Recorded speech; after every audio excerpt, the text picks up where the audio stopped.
Bonjour, dans cette vidéo, je vous montre comment faire de la mayonnaise maison sans moutarde. Pour ça, il vous faut de l'huile. Moi ici, j'ai utilisé de l'huile de tournesol.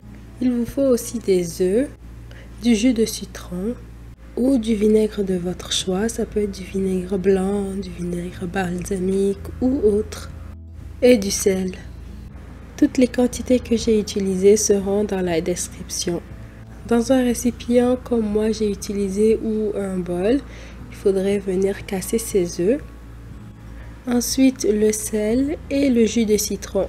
Si vous utilisez de la moutarde, ajoutez-le à ce stade-ci. À l'aide d'un mixeur plongeant ou un fouet, il faudrait venir battre vos œufs en ajoutant de l'huile petit à petit. Je n'ai pas mis tout mon huile tout de suite pour maximiser le plus possible de chances de réussite, contrairement à ce qu'on peut vous montrer dans plusieurs vidéos sur internet.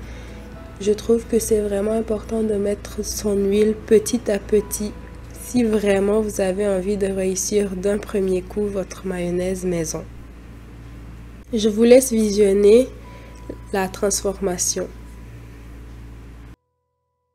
Pendant ce temps, je profite pour vous rappeler que si vous n'êtes pas encore abonné à cette chaîne, prenez le temps de vous abonner en activant la cloche de notification pour ne rien rater. Allez jeter un coup d'œil au site cookdelice.com où vous allez trouver plein de connaissances.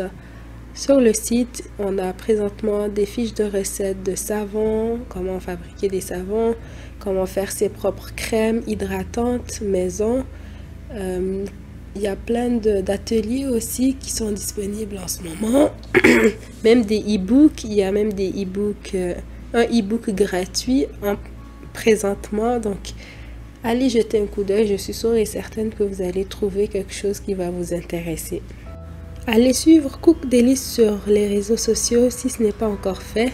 Toutes les informations seront dans la description. Une fois bien fouettée, on obtient une mayonnaise bien épaisse et bien goûteuse comme celle du commerce. Une mayonnaise maison comme celle-ci se conserve 3 à 5 jours au réfrigérateur. Je n'ai personnellement jamais pu garder au-delà de 5 jours au réfrigérateur sans que le goût ou le parfum ne change. Mais dites-moi dans les commentaires si vous avez déjà réussi à garder au-delà de 5 jours. Et comment vous avez fait? J'aimerais faire une petite parenthèse. Pour les femmes enceintes, il paraît que c'est mieux de consommer la mayonnaise du commerce plutôt que la mayonnaise faite maison. Faites plus de recherches là-dessus. Je ne suis personnellement pas du milieu médical, mais prenez en compte cette information et faites plus de recherches si jamais ça vous concerne. Et je pense que ce n'est pas juste les femmes enceintes, mais aussi d'autres conditions de santé.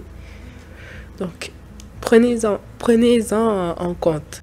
Un fait qu'une de mes chefs dans le milieu m'avait dit, c'est que avec un seul œuf, il était possible de faire jusqu'à 1 litre de mayonnaise. Personnellement, je n'ai jamais essayé encore, mais si jamais vous essayez, n'hésitez surtout pas à me dire si ça fonctionne réellement ou pas. J'ai vraiment hâte de savoir. J'espère sincèrement que cette vidéo vous a plu. Si c'est le cas, prenez le temps de me mettre un like, commentez cette vidéo et abonnez-vous si ce n'est pas encore fait en activant la cloche de notification juste à côté du bouton s'abonner. Il y a beaucoup de gens qui regardent mes vidéos mais qui ne sont pas encore abonnés, donc abonnez-vous s'il vous plaît.